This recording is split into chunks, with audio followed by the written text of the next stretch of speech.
So guys, drop yours and catch the testicles of science and let's understand why we sleep. Guys जब भी हम कुछ productive काम करने जाते हैं या हमारे ऊपर एग्जाम्स के लोड काफ़ी ज़्यादा बढ़ जाते हैं, हम स्टूडेंट्स हैं तो बढ़ ही जाते हैं, एग्जाम के समय में काफ़ी लोड्स आ जाते हैं, तो हम अपने स्लीप के टाइमिंग में से कट आउट करना शुरू कर देते हैं। 4 घंटे ही सोना शुरू कर देते हैं, 5 घंटे ही सोना शुरू कर देते हैं। लेकिन क्योंकि हम समझते नहीं है कि वो सोने का फ़ायदा हमारा क्या है। क्योंकि हम कुछ भी अगर मेमोराइज हमें करना है ना, तो हमें स्लीप पहले भी लेना चाहिए और बाद में भी लेना चाहिए। थ्रू आउट द वीडियो मतलब हम समझेंगे कि हमें क्यों ज़रूरी है पहले भी सोना और बाद में भी सोना कुछ मेमोराइज करने से पहले। तो हमें लगता है ये चीज़ कि सबसे अनप्रोडक्टिव काम जो है वो स्लीप है। लेकिन अगर आप ये पूरा वीडियो देखोगे तो आपको पता चलेगा कि सबसे प्रोडक्टिव काम जो है वो हमारा स्लीप होता है।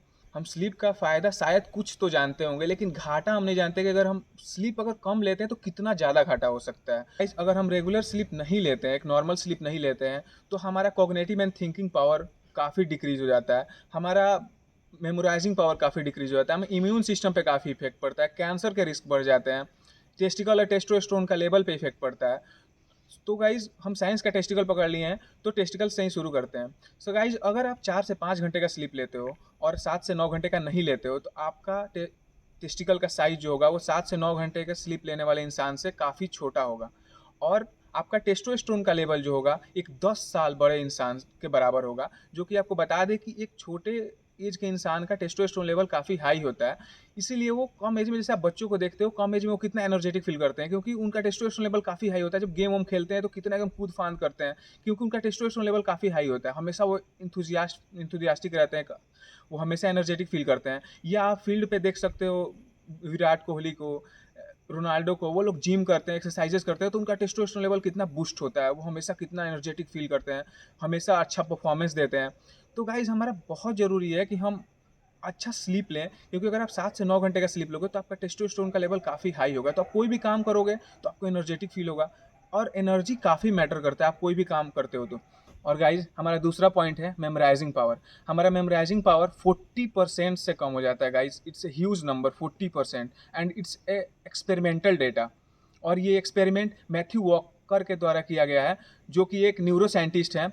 और उन्होंने एक एक्सपेरिमेंट करा जिसमें कुछ लोगों को उन्होंने 4 से 5 घंटे का स्लीप दिया और कुछ लोगों को 7 से 9 घंटे का स्लीप दिया, जिसमें उन्होंने ये चीज़ पाया कि 7 से 9 घंटे का स्लीप जिनको मिलता है वो एक अच्छा मेमोराइजिंग पावर रखते हैं, और जो 4 से 5 घंटे का स्लीप लेते हैं वो 40% उनका मेमोराइजिंग पावर डिक्रीज कर जाता है।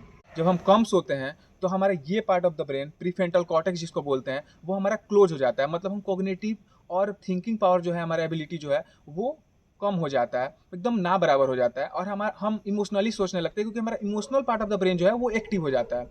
तो हम चीज़ों को, और हमारा जो emotional part of the brain है वो 60% मोर रिएक्टिव होता है। तो गाइज हमारा वो और ज़्यादा हमारे ऊपर हावी हो जाता है, और हम इमोशनली चीज़ों को सोचने लगते हैं, इमोशनली हम रिजल्ट्स निकालने लगते हैं, सॉल्यूशंस निकालने लगते हैं, डिसीजंस सोचने लगते हैं। और क्योंकि हमारा प्रीफ्रंटल कॉर्टेक्स क्लोज हो जाता है तो हमारा थिंकिंग एबिलिटी पूरा ही खत्म हो जाता है। और गाइज अगर हमारा प्रीफ्रंटल कॉर्टेक्स ही बंद हो जाएगा, ब्रेन का कोई यूज ही नहीं है, हम तो एक जस्ट मंकी विथ क्लॉथ्स हुए, बस और कुछ नहीं। ये सारे चीज़ें गाइज हमारा स्लीप साइकिल से काफ़ी इफेक्ट होता है। और स्लीप साइकिल क्या होता है चलिए समझते हैं। उसमें स्लीप साइकिल में गाइज हमारा 3 फेजेस होते हैं: deep sleep, REM sleep and light sleep. Deep sleep में गाइज हम जो भी दिन भर की चीज़ें, प्रोडक्टिव चीज़ें किए रहते हैं, हम जो भी चीज़ें सीखे होते हैं, वो हमारा शॉर्ट मेमोरी साइट पे स्टोर्ड होता है, जिसको हम लोग हिपोकैम्पस बोलते हैं। तो हमारा डीप स्लीप के समय में हमारा वो शॉर्ट टर्म मेमोरी साइट से लॉन्ग टर्म मेमोरी साइट पे हमारा डेटा जो है वो ट्रांसफ़र होता है। और आरईएम स्लीप में वो सेम डेटा एक स्टोरी की तरह हमारे दिमाग में चलता है, और हम जितनी भी पास्ट में चीज़ें सीखे होते हैं उससे कनेक्ट करता है, एक एक करके कनेक्ट करता है, और वो चीज़ों को रिलेट करता है कि कैसे एक दूसरे से सब चीज़ें रिलेटेड है। और उसी बीच में हम सपने में भी चले जाते हैं, कभी कभी हम भटक के किसी और सपने में चले जाते हैं, हमें पता नहीं चलता है हम। और हमारा ये साइकिल 90 मिनट्स पे रिपीट होता है, तो हम कभी आरईएम स्लीप में जाते हैं, फिर कभी डीप स्लीप में जाते हैं, फिर कभी लाइट स्लीप में जाते हैं। तो हरा शिफ्टिंग होते रहता है। तो हम कभी सपना देखते हो आप रात में कि कुछ देर तक सपना देखते हो, फिर आप एकदम गहरी नींद में चले जाते हो, फिर कुछ देर तक सपना देखते हो, फिर गहरी नींद में चले जाते हो। तो आरईएम स्लीप को हम लोग ड्रीम स्लीप भी बोलते हैं। और लाइट स्लीप में गाइज हमारा जो भी हिपोकैम्पस है, जो हमारा शॉर्ट टर्म मेमोरी साइट जो है वो हमारा फुल रहता है। तो लाइट स्लीप में जो है वो हमारा खाली होता है। तो आप गाइज सुबह में मिलाते होगे, जब आप 4 से 5 घंटे ही सो के जब उठ जाते हो, तो आप देखते होगे कि आपका दिन भर ही खराब जाता है, आप फ्रस्ट्रेटेड होते हो, आप कुछ सीख नहीं पाते हो, कुछ प्रोडक्टिव नहीं कर पाते हो। वो आपका सिर्फ लाइट स्लीप से ही इफेक्ट होता है। अगर आप लाइट स्लीप परफेक्टली लोगे तो आपका ब्रेन खाली होगा, और आप लाइट स्लीप लोगे ही नहीं तो ब्रेन तो खाली कैसे होगा फिर। तो आपको लाइट स्लीप भी लेना जरूरी है, आरईएम स्लीप भी लेना जरूरी है। और हमारा हर ये साइकिल 90 मिनट्स पे रिपीट होता है, हर स्लीप फेजेस का। तो हमारा ये अगर साइकिल अच्छा रहा तो हमारा मेमोराइजिंग पावर भी अच्छा रहेगा। और गाइज जब हम सुबह में उठते हैं ना लाइट स्लीप लेकर के, तो हमारा एक ब्रेन जो है ना हमारा एक स्पॉन्ज की तरह काम करता है, एक बिना रस भरा स्पॉन्ज की तरह, जिसमें आप दिन भर में कितना भी डेटा सोक कर सकते हो, कितना भी डेटा सोक कर सकते हो। और फिर हमें इसलिए मैं बता रहा था शुरू में कि हमारा पहले भी सोना ज़रूरी है कुछ सीखने से, और बाद में भी सोना ज़रूरी है। क्योंकि पहले अगर आप सोओगे तभी तो आपका ब्रेन खाली होगा। आपका अगर ब्रेन लाइट स्लीप लेगा ही नहीं तो फिर कैसे आपका ब्रेन खाली होगा। और फिर गाइस जब आप दिन भर सीखते हो कुछ, तो आपका रात में सोना ज़रूरी होता है, क्योंकि आपका डीप स्लीप जो है वो आपका शॉर्ट टर्म मेमोरी साइट से लॉन्ग टर्म मेमोरी साइट पे पहुंचाता है डेटा को। तो अगर आप लॉन्ग टर्म मेमोरी साइट पे आपका डेटा पहुंचेगा ही नहीं, तो आपका स्टोर्ड कैसे होगा। वो तो आप फिर कल को भूल जाओगे, फिर आपको सेम चीज़ें सीखनी पड़ेगी रिपीटेडली। जो हमारे स्टूडेंट के साथ होता है, हम लोग के साथ होता है। हम लोग रिपीटेडली चीज़ों को रोज पढ़ते हैं, वो सिर्फ उस वजह से क्योंकि हम लोग रेगुलर स्लीप नहीं लेते हैं।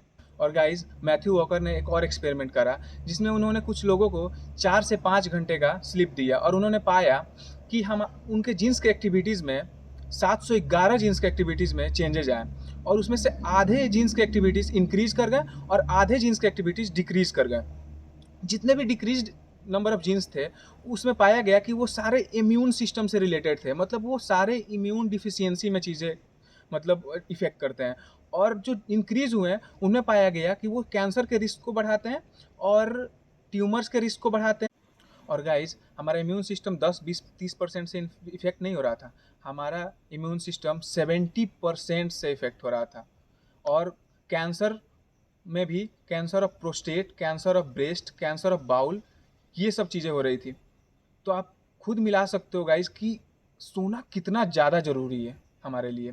और गाइज एक और इंटरेस्टिंग फैक्ट है, जिसमें ग्लोबली एक एक्सपेरिमेंट किया गया 70 कंट्रीज़ के अंदर में 1.6 बिलियन पीपल के ऊपर, जिसमें पाया गया कि स्प्रिंग के सीजन में जब हमारा दिन बड़ा हो जाता है, रात छोटा हो जाता है, और हमारा स्लीप साइकिल 1 घंटे से इफेक्ट हो जाता है, तो हमारे कार्डियक अटैक जो है वो 24% से बढ़ जाता है, कार्डियक अटैक्स पीपल के अंदर। और वही गाइज ऑटम के सीजन में जब हमारा स्लीप साइकिल 1 आवर से इंक्रीज कर जाता है, तो हमारा कार्डियक अटैक का चांसेस जो है वो 21% से डिक्रीज कर जाता है। गाइज आप देख सकते हो कि हमारा स्लीप जो है वो हमारे हेल्थ इशूज़ को कितना ज़्यादा इंक्रीज कर देता है, और हमारा स्लीप रेगुलर एक नॉर्मल स्लीप 7 से 9 घंटे का लेना कितना ज़्यादा ज़रूरी है। और गाइज ये ज़रूरी नहीं है कि आप 2 बजे सो रहे हो, 12 बजे सो रहे हो, 9 बजे सो रहे हो, कोई उससे मतलब नहीं रखता है। आपको बस अपना स्लीप साइकिल कंप्लीट करना है, और ये स्लीप साइकिल जो है ना वो आपको खुद पता करना पड़ेगा, आपको एक्सपेरिमेंट्स करने पड़ेंगे कि आप किस समय में ज़्यादा प्रोडक्टिव होते हो, और उस समय को आप यूज करो, और बाकी समय आप सो सकते हो। ज़रूरी नहीं है कि आप 9 बजे से 5 बजे तक ही सो, 10 से 6 ही सो, ऐसा कुछ ज़रूरी नहीं है। आपको खुद एक्सपेरिमेंट करना है कि आप 2 बजे से सो के ही ज़्यादा अगर प्रोडक्टिव होते हो तो वही ज़्यादा आपके लिए यूजफुल है। आप एक्सपेरिमेंट कैसे कर सकते हो, आप 5-6 दिन अपना समय लो, अलग अलग समय पे आप सो उठो, लेकिन 7 से 9 घंटे का स्लीप जरूर लो। और आप देखो कि आप किस समय में ज़्यादा अपने समय को यूटिलाइज कर पा रहे हो, आप किस समय में ज़्यादा प्रोडक्टिव हो पा रहे हो, और उसी चीज़ को आप पकड़ लो, बस पूरे लाइफ उसको फॉलो करो। एक दिन भी अगर आप उसको फॉलो नहीं करोगे तो फिर से वो डिस्टर्ब होगा, क्योंकि हमारा ब्रेन जो है उसी तरफ से अडेप्ट हो जाता है। फिर गाइज हमारा ये स्लीप साइकिल जो है ना वो इस किस कारण से इफेक्ट होता है ये भी बताना बहुत ज़रूरी है। हम लोग सोने से पहले फ़ोन काफ़ी यूज करते हैं। फ़ोन हमारा ब्लू लाइट इमिट करता है, जो कि ब्लू लाइट जो है हमारे ब्रेन में मेलाटोनिन रिलीज होने से रोकता है। मेलाटोनिन एक ऐसा हार्मोन है जो हमें सोने के लिए काफ़ी ज़रूरी है, और वो कम डिक्रीज नहीं करता, 50% डिक्रीज कर देता है ब्लू लाइट। और गाइस दूसरा है, हम लोग अल्कोहल का कंजम्पशन जो करते हैं, हम कैफीन का कंजम्पशन जो करते हैं, ये भी जो है हमारे मेलाटोनिन के को रिलीज होने से रोकता है, और इसके वजह से जो है हमारा स्लीप साइकिल बिगड़ता है, और काफ़ी ज़्यादा बिगड़ता है, 2 से 3 घंटे इफेक्ट होते हैं। तो गाइस ये तो क्या और क्यों हो गया, लेकिन इसको कैसे ठीक करें ये भी बहुत जानना ज़रूरी है। और गाइस ये ठीक तभी हम कर सकते हैं अगर हम कैफ़ीन का यूज कम कर दें, अल्कोहल का कंजम्पशन कम कर दें, अगर हम मोबाइल सोने से 1 घंटे पहले अपने रूम से हटा दें, हमारे बॉडी को अपने कोर टेम्परेचर से 2 से 3 डिग्री कम टेम्परेचर चाहिए होता है सोने के लिए। तो आप खुद देखोगे कि गर्मी के मौसम में जब गर्मी होता है तो हमें नींद नहीं आता है। वही हम जब एसी चला लेते हैं और हम रूम टेम्परेचर को कम कर देते हैं तो हमें नींद ईजिली आ जाता है। तो हम लोग को कोशिश करना चाहिए कि 18 to 19 degree temperature room temperature maintain करें ताकि हमें ईजिली नींद आए। तीसरा, हमें ये समझना ज़रूरी है कि हमारा बेड जो है वो सिर्फ सोने के लिए है। अगर आपको 20 से 25 मिनट में बेड पे नींद नहीं आता है तो हमें बेड से हट जाना चाहिए और कहीं और जाके कुछ प्रोडक्टिव करना चाहिए, और तब तक बेड पे नहीं आना चाहिए जब तक कि आपको नींद ना आए।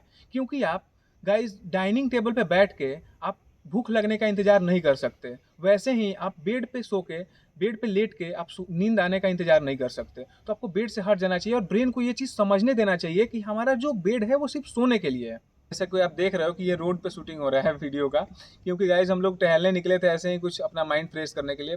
अचानक से हमें लगा कि यहीं शूट करना चाहिए, शायद यहाँ का माहौल वैसा लगा हमें, तो शूट करने लगे। गाइस ऐसे ही वाई पे वीडियोस बनते रहेंगे और आप सब्सक्राइब कर लीजिए चैनल को और बने रहिए हमारे साथ और देखते रहिए हमारा चैनल।